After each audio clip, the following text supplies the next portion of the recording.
অবগত রয়েছি। আমরা ইতিমধ্যে আইন শৃঙ্খলা রক্ষাকারী বাহিনী বিশেষ করে বনানী থানা এবং এই ভালুকা থানা তাদেরকে আমরা অবগত করেছি।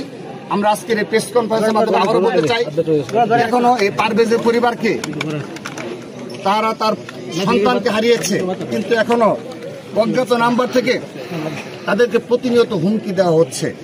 শুধু তাই নয়, পারভেজের ছোট বোন তিনি মাইলস্টোন কলেজে পড়াশোনা করেন ঢাকায়, তিনি নিরাপত্তাহীনতায় ভুগছেন, আমাদের কাছে নিরাপত্তা চেয়েছে, কিন্তু নিরাপত্তা দেওয়ার দায়িত্ব অবশ্যই রাষ্ট্রের আইন শৃঙ্খলা রক্ষাকারী বাহিনীর। কিন্তু আমরা অতীব দুঃখের সহিত লক্ষ্য করছি, বিগত 8.5 মাসে এই দেশে আইন শৃঙ্খলা রক্ষাকারী ব্যাপক অবনতি পরিস্থিতির ব্যাপক অবনতি ঘটেছে এবং এই নির্দলীয় সরকারের সত্যিকার অর্থে আইন শৃঙ্খলা রক্ষাকারী বাহিনীর উপর কন্ট্রোল রয়েছে কিনা আমরা সন্দিহান।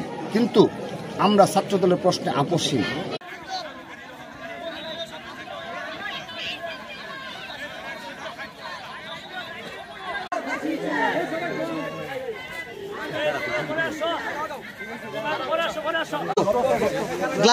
গ্লাসটা বানাও করে দাও।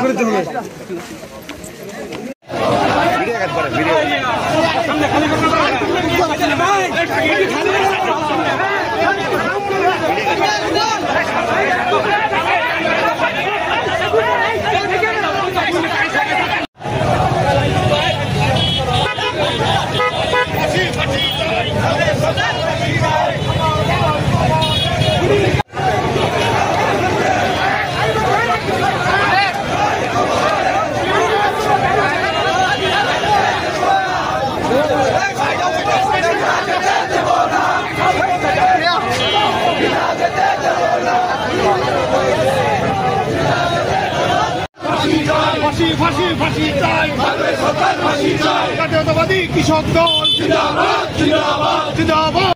লিল মুত্তাকিনা ইমামা রব্বিরহামহুমা।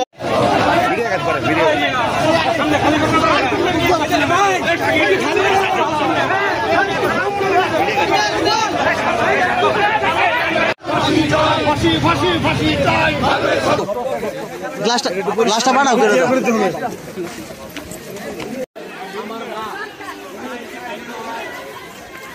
ভাই একটু সাইড দিবা ভাই।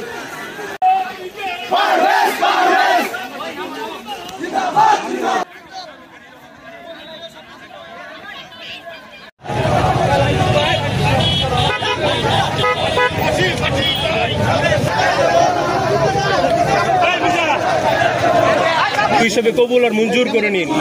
ইয়া রাব্বুল আলামিন, তার পাড়া প্রতিবেশী সকলের যে দাবি, সেই দাবিকে আল্লাহ আপনি সকলের দাবি হিসেবে কবুল হিসেবে মঞ্জুর করে নিন। ইয়া রাব্বুল আলামিন।